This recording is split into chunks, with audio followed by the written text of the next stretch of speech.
감사합니다. 우리 사도신경으로 신앙 고백 같이 드리겠습니다. 나는 전능하신 아버지 하나님 천지의 창조주를 믿습니다.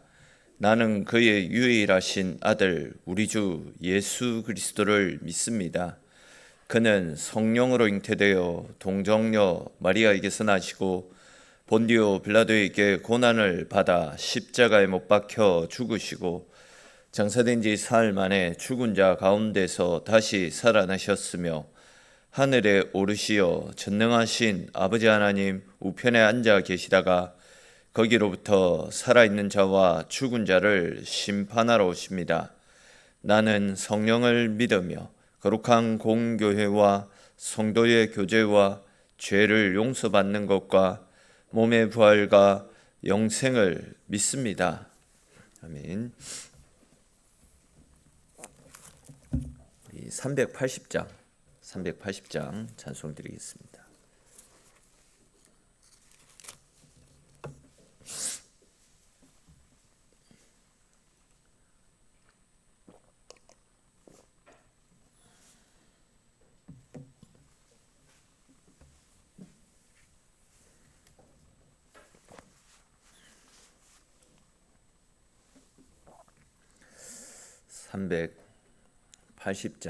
같이 찬송 드리겠습니다. 나의 생명 되신 주님 앞에 나아갑니다. 주의 흘린 보혈로 정케하사 받아주소서. 날마다 주를 찬송하겠네. 주의 사랑 줄로서 나를 굳게 잡아매소서. 괴로운 세상 지낼 때 나를 인도하여 주소서. 주를 믿고 나가면 나의 길을 잃지 않겠네. 날마다 주를 찬송하겠네. 주의 사랑 줄로서 나를 굳게 잡아매소서. 세상 살아갈 때에 주를 더욱 사랑합니다. 밝고 빛난 천국에 나의 영혼 들어가겠네. 날마다 주를 찬송하겠네. 주의 사랑 줄로서 나를 굳게 잡아매소서. 아멘.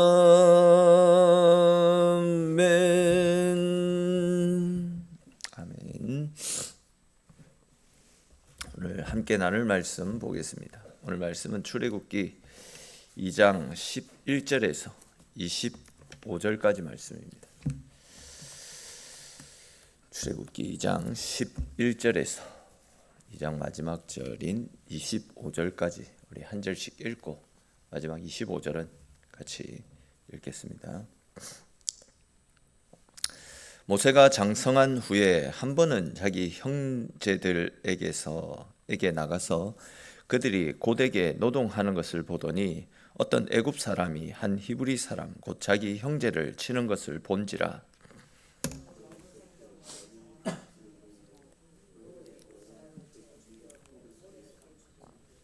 이튿날 다시 나가니 두 히브리 사람이 서로 싸우는지라.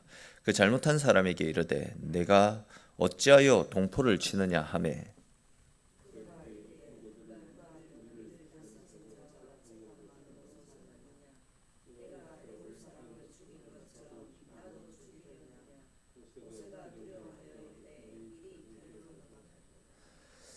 바로가 이를 듣고 모세를 죽이고자 하여 찾는지라. 모세가 바로의 낯을 피하여 미디안 땅에 머물며 하루는 우물 곁에 앉았더라.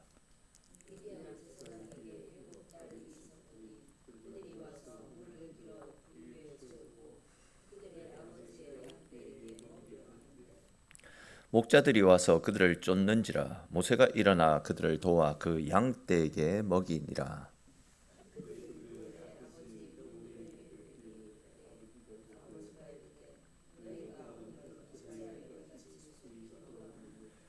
그들이 이르되 한 애굽 사람이 우리를 목자들의 손에서 건져내고 우리를 위하여 물을 길어 양떼에게 먹였나이다.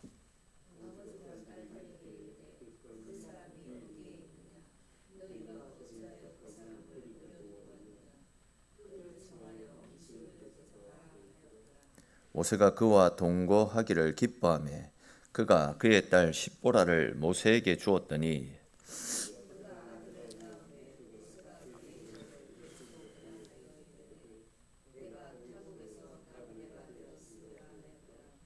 여러 해 후에 애굽 왕은 죽었고 이스라엘 자손은 고된 노동으로 말미암아 탄식하며 부르짖으니 그 고된 노동으로 말미암아 부르짖는 소리가 하나님께 상달된지라.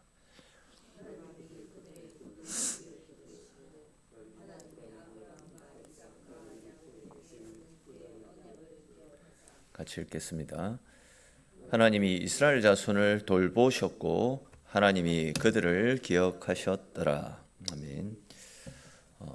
지난 시간에 우리는 바로의 잔인한 명령으로 인해서 이스라엘 사회에서 남자 아이들 자체가 이제 태어나면 죽음을 날강에 던져라, 그래서 이제 죽여라 하는 그런 위협의 시대였던 모습과 또 그런 가운데서도 하나님께서 모세를 지키시고 또 하나님의 어떤 섭리 가운데서 모세를 바로의 궁중까지 이르게 하셨던 모습들, 또한 이제 당신의 백성들을 건져낼 사람을 그런 방법을 통해서 또 조용하게 준비시켜 나가시는 하나님의 어떤 계획하심을 어제 살펴보았더랬습니다. 근데 이제 오늘 우리가 살펴볼 말씀에서는 그렇게 하나님의 특별한 계획과 보호 속에서 자라난 모세가 장성해서 자기 민족 이스라엘이 처참한 노동을 하는 것을 지켜보다가 분을 참지 못한 채 고통을 가하는 그 애굽 관리를 돌로 쳐서 죽이는 바람에 도망자 신세가 되죠. 그래서 이제 애굽을 벗어나서 미디안 강야로 도망을 가게 되고 그곳에 정착해서 가정을 이루고 새로운 출발을 하는 모습들이 오늘 본문 가운데 그려지고 있는데 그와 관련된 말씀들을 조금 더 자세히 살펴보도록 하겠습니다. 먼저 이제 2장 11절 말씀에 보시면 모세가 장성한 후에 자기 형제들에게 나아가서 그 형제들이 고역함을 보았다, 이런 표현이 나타납니다. 이 말씀은 모세가 비록 애굽의 공주 품 안에서 애굽의 왕자로서 애굽의 왕실에서 자라기는 했지만 자기가 누구인지, 또한 자기가 어떤 민족이었는지, 민족으로서 어떤 히브리 민족의 정체성은 잃지 않고 살아가고 있었다라는 사실을 보여주고 있습니다. 그런 민족의 정체성 속에서 모세는 자기 백성 히브리 민족이 애굽 사람들에게 고통 속에서 착취를 당하고 있다라는 것을 보며 자랐던 것 같습니다. 특별히 이제 11절 후반부와 12절을 보시면 모세는 한 애굽 사람이 히브리 사람을 치는 것을 보고 그 애굽 사람을 쳐 죽인 뒤에 모래에 감추는 장면이 나타나죠. 모세가 왜 이런 행동을 한 것 같습니까? 자기 동족이 억울하게 착취를 당하는 것을 보고 참을 수 없었던 겁니다. 민족에 대한 어떤 정의감, 이런 것들이 발동해서 그 정의감에 이런 행동을 했던 것입니다. 그런데 이제 문제는 그 정의감이 자기 방식이었다는 거죠. 하나님의 방식이 아니었다는 거예요. 그는 자기 민족이 고통받는 것을 보고 기도하지 않았습니다. 억압을 보았지만 어떻게 해야 될지 하나님 앞에 묻지 않았습니다. 문제를 보자마자 그냥 자기 열정, 자기 정의감에서 자기 힘으로 뭔가를 해결해 보겠다, 그렇게 뛰어들었던 겁니다. 열심은 있었지만 하나님의 뜻을 묻지 않는 사람, 정의감은 있었지만 하나님의 방법은 배우지 못했던 사람입니다. 그 당시 모세의 모습이 바로 이런 모습이었다라는 거죠. 자기 열정, 자기의, 자기 열심은 가득했는데 하나님은 찾지 않는 그런 사람이었다라는 거죠. 근데 우리 속에서도 종종 이런 모습들이 나타나지 않습니까? 어떤 문제를 만나면 하나님 앞에 무릎 꿇기보다도 내 정의감에 내 열심이 앞서서 그 일을 처리할 때가 많이 있습니다. 다시 말해서 기도보다도 말이 앞서고 말씀보다도 내 감정이 앞서서 어떤 일들을 처리하는 경우들이 허다합니다. 그러다가 일이 해결되어지기보다는 오히려 더 깊은 상처를 받을 때가 많이 있지 않습니까? 여러분, 하나님의 일은 하나님 없이 해서는 안 됩니다. 아무리 선한 의도, 선한 일이라 할지라도 하나님을 앞세우지 않으면 우리 속에 있는 그 열심은 사람을 살리기보다도 오히려 일을 망치고 또 관계를 깨트리고 내 자신까지 그 일에 파묻혀서 무너질 수 있습니다. 그렇기 때문에 보이는 문제 앞에서 즉각적으로 뭔가를 반응하기 전에 먼저 기도하며 하나님의 뜻을 묻고 하나님이 일 가운데 간섭하셔서 우리를 선한 길로 이끌어 주시도록 기도할 수 있어야 됩니다. 말이 앞서기 전에 기도가 먼저 선행되어져야 되고, 판단하기 전에 내 판단 가운데 하나님이 지혜를 달라고 하나님을 찾을 수 있어야 됩니다. 즉, 움직이기 전에 하나님의 뜻을 구해야 됩니다. 그렇게 할 때에 내 열심이 아니라 우리를 도우시는 하나님의 지혜와 하나님의 은혜에 이끌려 그들이 하나님의 뜻대로 진행되어져 갈 수 있게 되는 것입니다. 그래야지 사람을 살리고 하나님의 은혜로 그 일들이 선하게 이끌어져 가게 된다라는 거죠. 이러한 사실을 기억하면서 먼저 어떤 문제보다도 하나님을 바라보고 하나님 앞에 먼저 무릎 꿇고 하나님의 방식대로 살아가시는 저와 여러분들이 되시기 바랍니다. 또 이어지는 13절, 14절을 보시면 이튿날 모세가 이번에는 히브리 사람 둘이 싸우는 것을 보고는 왜 같은 민족끼리 싸우느냐, 싸움을 말리려고 하자 그 히브리 사람들이 뭐라고 합니까? 모세에게 왜 네가 나도 쳐서 죽이려고 하느냐, 왜 우리 일에 간섭하느냐, 네가 애굽 사람을 쳐서 죽인 것처럼 내까지 죽이려고 하느냐라는 말로 오히려 모세를 매섭게 몰아붙이는 장면이 나타나지 않습니까? 다른 설명은 빼놓고, 그러니까 지금 이 상황은 모세가 어제 애굽 사람을 돌로 쳐서 죽였던 그 사실을 모세는 아무도 모르고 있을 것이다 라고 생각을 했는데, 그것이 아니라 다른 사람들 역시도 그 일을 알고 있었다, 그 이야기 아닙니까? 그리고 이제 15절에 나타나고 있듯이 애굽의 바로 왕이 이 사실을 알게 되고 모세를 죽이려고 하는 장면과, 이에 이제 모세가 바로의 낯을 피해서 미디안 땅으로 도망하는 장면이 나타납니다. 근데 저도 이제 옛날에 성경을 읽으면서 이 부분이 이해가 안 됐는데, 지금 이 모세는 애굽의 왕자입니다, 왕자. 그리고 모세가 돌로 쳐서 죽인 사람은 애굽의 하급 관리 병사. 진짜 표현이 그렇지만 모세의 위치에서 보면 이 사람은 아무것도 아닌 사람입니다. 근데 왕자가 하급 관리하나? 그것도 이제 왕권이, 왕가가 절대 권세를 누리고 있던 이 애굽 시대에 왕자가 하급 관리 하나를 쳐서 죽였다라고 해가지고 도망자 신세까지 될 수 있을까? 이런 의문이 생겨날 수도 있겠다. 옛날에 저도 이제 이런 의문들이 생겼는데, 예전에 어떤 책에서 보니까 당시 이 애굽의 왕, 바로 왕과 모세 사이에 왕위 계승과 관련해서 둘 사이에 어떤 미묘한 갈등이 있었다라고 합니다. 근데 이제 그때 모세가 이렇게 사람을 쳐서 죽인 거죠. 안 그래도 모세를 정적으로 여기고 모세를 제거하려고 생각하고 있었던 바로 왕이 이참에 아이고 잘 됐다, 이참에 모세를 제거하자, 이런 생각으로 이제 모세를 제거하려고 붙잡으려고 했기 때문에 왕자이면서도 하급 관리 하나를 죽인 이유로 결국은 도망을 치게 되었던 겁니다.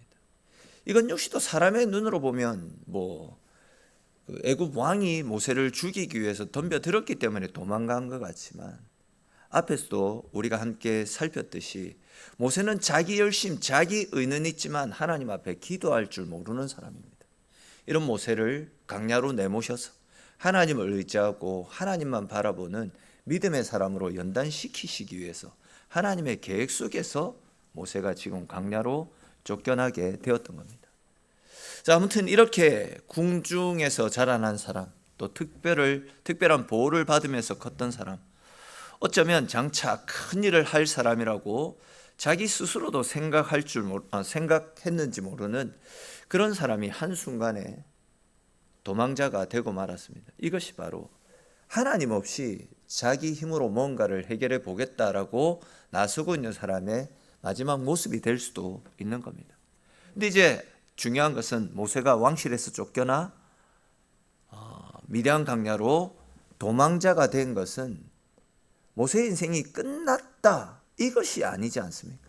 하나님은 모세가 쫓겨난 그 광야에서 이스라엘을 출애굽시켜 나갈 이스라엘의 새로운 지도자 모세를 만들어 가시기 시작했던 겁니다. 하나님 의지하지 않고 자기 의, 자기 열심, 자기 지혜, 자기 노력으로 일을 하려고 하던 모세를 광야로 내보내셔서 40년 동안 그곳에서 훈련합니다. 내 의로 할 수 있는 것이 아무것도 없구나. 내가 가진 지혜로 할 수 있는 것이 아무것도 없구나. 자기 속에 있는 왕자로서의 프라이드, 또 자기 속에 있는 열심, 지혜, 이 모든 것들을 40년 광야 생활을 통해서 철저하게 다 무너뜨리시는 겁니다. 그런 다음에 내가 할 수 있는 것이 아무것도 없음을 깨닫고 하나님만을 의지하는 사람으로 연단시켜 가셨다라는 겁니다. 하나님은 종종 우리를 광야로 보내실 때가 있습니다. 내가 붙들던 자리에서 내려오게 하시고 내가 자랑하던 배경들을 다 빼앗아 가시고 내 힘으로 살 수 없다라는 것을 깨닫게 하시는 겁니다. 왜 그렇습니까? 이런 일들을 통해서 하나님만 붙잡는 믿음의 사람으로 다듬어 가시기 위해서입니다. 그래서 여러분, 내 인생이 지금 미디안 광야와 같다라고 해서, 또 내 인생이 지금 도망자 신세처럼 처량해 보인다라고 해서 끝났다라고 생각하지 마십시오. 내가 실패한 것 같고 무너진 것 같아도 그 자리에서 우리가 하나님을 의지할 때에 하나님은 그런 우리를 높여서 우리가 이전에 내세웠던 우리의 자랑보다도 더 많은 것들로 우리의 삶을 풍성하게 채워주실 것입니다.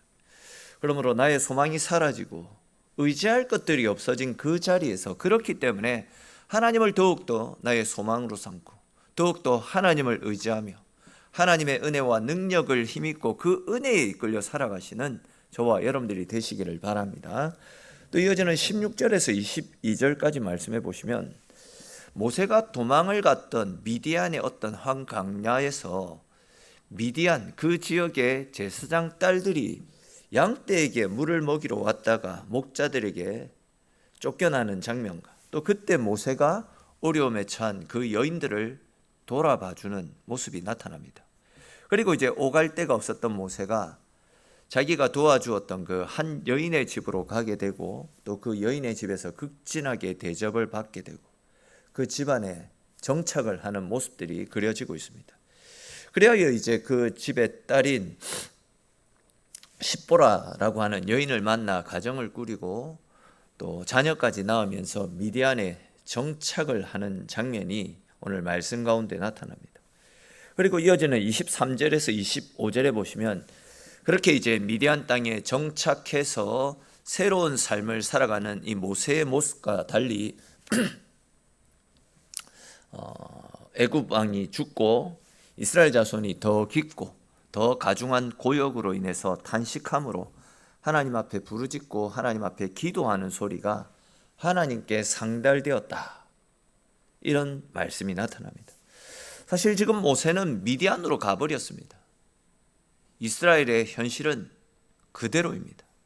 겉으로 보기에 아무것도 달라진 것이 없습니다. 아니, 오히려 이스라엘의 상황은 더욱더 절망적으로 빠져들고 있습니다. 그들의 지도자가 되어줄 것 같았던 모세가 사라져 버렸습니다. 백성들은 여전히 고통 속에서 신음하고 있습니다. 이스라엘은 그 절망적인 상황에서, 애굽의 종살이에서 벗어날 그 어떤 희망도 보이지 않고 있습니다. 근데 바로 그런 상황에서 성경은 뭐라고 말씀을 하고 있습니까? 하나님이 그들의 고통 소리를 들으셨고, 하나님께서 아브라함과 이삭과 야곱과 세웠던 그 언약을 기억하셨고, 그렇기 때문에 하나님이 이스라엘을 돌보셨고 그들을 권념하셨다, 이렇게 말씀하고 있습니다. 이 말씀이 얼마나 큰 위로가 되는지 모릅니다.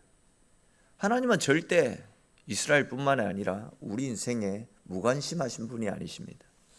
하나님은 늦게 움직이시는 것 같아도 결코 우리를 잊지 않으십니다. 침묵하시는 것 같지만 절대 우리를 외면하시지 않습니다.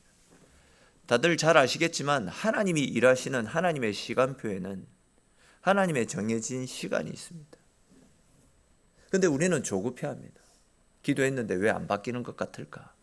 눈물로 부르짖는데 왜 우리의 상황이 나아지지 않는가? 조급해할 때가 너무 많이 있습니다. 가정의 문제도 그렇고 건강의 문제도 그렇고. 진짜 우리를 하나님이 기억하고 계실까? 우리의 기도를 들으실까? 의심이 들 때가 있다라는 거죠. 근데 오늘 말씀은 분명히 우리에게 말씀합니다. 하나님은 들으신다. 하나님은 우리와의 언약을 기억하고 계시고 보고 계시고 우리를 붙잡고 계시고 권념하고 계신다, 이렇게 말씀하고 있습니다.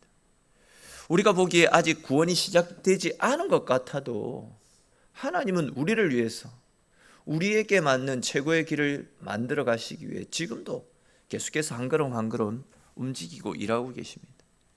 백성들의 부르짖음은, 우리의 기도는 이미 하나님 앞에 상달되었고 하나님의 언약은 성취를 위해서 움직이기 시작했고, 광야 한쪽에서는 모세를 지금 다듬어 가고 계시지 않습니까? 하나님이 일하지 않은 게 아니고 모세를 통해서 그 일들을 이루어 가시기, 모세를 다듬어 가시는, 보이지 않는 손길로 움직이고 하시는 것이 오늘 본문 속에 나타나고 있지 않습니까? 그러므로 우리는 우리 인생 때문에 낙심하거나 아파할 필요가 없습니다. 부르짖는 기도를 멈춰서도 안 됩니다. 상황이 그대로라고 해가지고 하나님이 우리를 위해서 일하시는 것을 멈추지 않았을까 의심할 필요가 전혀 없다라는 겁니다. 하나님은 지금도 듣고 계시고 기억하고 계시고 붙잡고 계시고 권념하시는 분이십니다. 그 하나님을 신뢰하며 내 열심이 아니라 내 의와 내 지혜, 내 지식이 아니라 내 방식이 아니라 하나님의 방식을 배우고 하나님 앞에 기도하며 하나님의 도우심을 힘입고 살아가야 됩니다. 그렇게 할 때에 약속에 신실하신 우리 하나님께서 우리를 위해서 일하시는 하나님의 은혜의 손길을 경험하게 될 것이고, 그 은혜에 이끌려서 우리가 꿈꾸고 소망하는 일들도 은혜 속에서 열리는 하나님의 도우심을 힘입게 될 것입니다. 언제나 이러한 확신과 믿음을 가지고 어떤 상황 속에서도 하나님을 가까이 하시고 하나님 앞에 기도하심으로 우리를 위해서 일해 주시는 하나님의 도우심으로 말미암아 살아가는 저와 여러분들이 되시기를 주님의 이름으로 축원합니다. 기도드리겠습니다. 하나님, 오늘 이 새벽도 주의 백성들 불러주시고 하나님과 함께하는 하루를 열어갈 수 있도록 은혜 베풀어 주셔서 주님 고맙고 감사합니다. 모세가 자기의 의와 자기의 방식, 자기의 지혜로 뭔가를 하려고 했을 때는 아무것도 이루어지지 않았습니다. 그런데 그런 모세를 광야로 내모셔서 그가 가지고 있었던 지혜, 그의 의, 그의 열심들을 40년이라는 긴 광야 생활을 통해서 철저하게 다 제거시키시고 온전히 하나님만 바라보는 믿음의 사람으로 다듬어 가셨습니다. 보이지 않으셨고 느껴지지 않았지만 한순간도 하나님은 이스라엘을 향한 구원의 언약을 잊지 않으셨고 그 언약을 이루어 가시기 위해서 40년 동안 보이지 않는 손길로 모세를 위해서, 이스라엘을 위해서 한 걸음 한 걸음 일하셨더랬습니다. 오늘 말씀에서 그것을 보여주고 계셨습니다. 우리 인생 역시도 마찬가지인 것 같습니다. 보이지 않고 느껴지지 않지만 우리 하나님은 분명하시고 틀림없는 분이시기에 지금도 우리를 위해서 일하고 계심을 우리가 믿게 하시고, 그런 믿음을 가지고 우리 인생길, 우리의 삶 철저하게 하나님 앞에 내어 맡기고 하나님이 인도하시는 대로 언제나 말씀 앞에 순종하고 하나님이 기뻐하시는 자리에서 하나님 뜻대로 살아가는 우리의 삶이 될 수 있도록 은혜 베풀어 주옵소서. 오늘도 주님 앞에 기도하며 하루를 열어갑니다.